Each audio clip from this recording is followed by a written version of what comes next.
Imagine, you're 19 years old, fresh out of high school. You are now being ambushed, attacked, and brought into a prisoner of war camp in a foreign country where you are not familiar. You might think that nothing like this could happen to someone at such a young age, but I can assure you that this is exactly what happened to Private Jessica Lynch on March 23, 2003. A large number of you in the audience are women, and as women, you should know about the rescue that took place on April 1, 2003, and its critical role for women in the United States military. I have done extensive research on the subject, handpicking the most accurate and appropriate information for the topic. Jessica Lynch was a 19-year-old private in the U.S. Army, and she was held captive as a prisoner of war in Iraq. Her story made people question the way we view women in the United States military.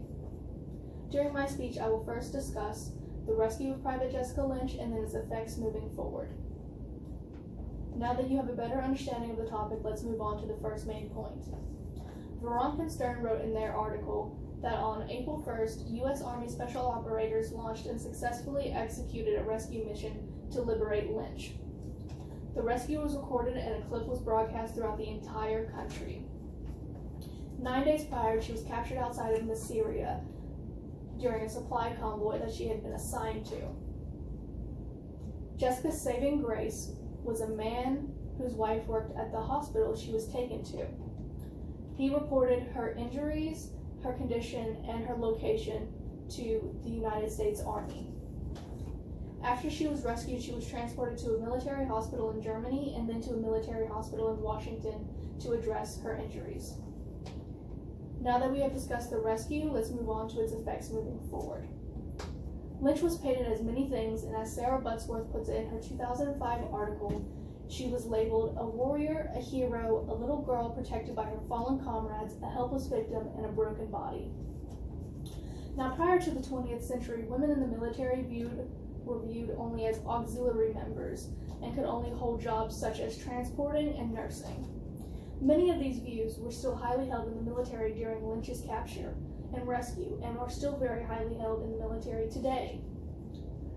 Jessica's rescue obviously posed many questions for herself and the military. Was she a hero or was she helpless? The media kept changing her story, and people were trying to fit it into the idea that masculinity is the true power of the United States military. Even though she was out there risking her life, she was still viewed as a scared little girl.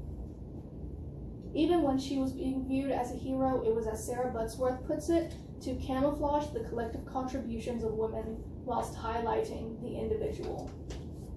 Even though Private Jessica Lynch ended up being viewed as a damsel in distress, the fact that the media kept changing her story created a wave of people to question women's roles in the United States military and whether or not they were receiving proper credit for their actions.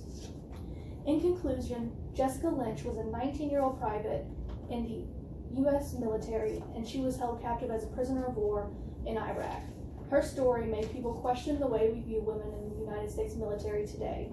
During my speech, I have discussed the capture and rescue of Private Jessica Lynch and its effects moving forward.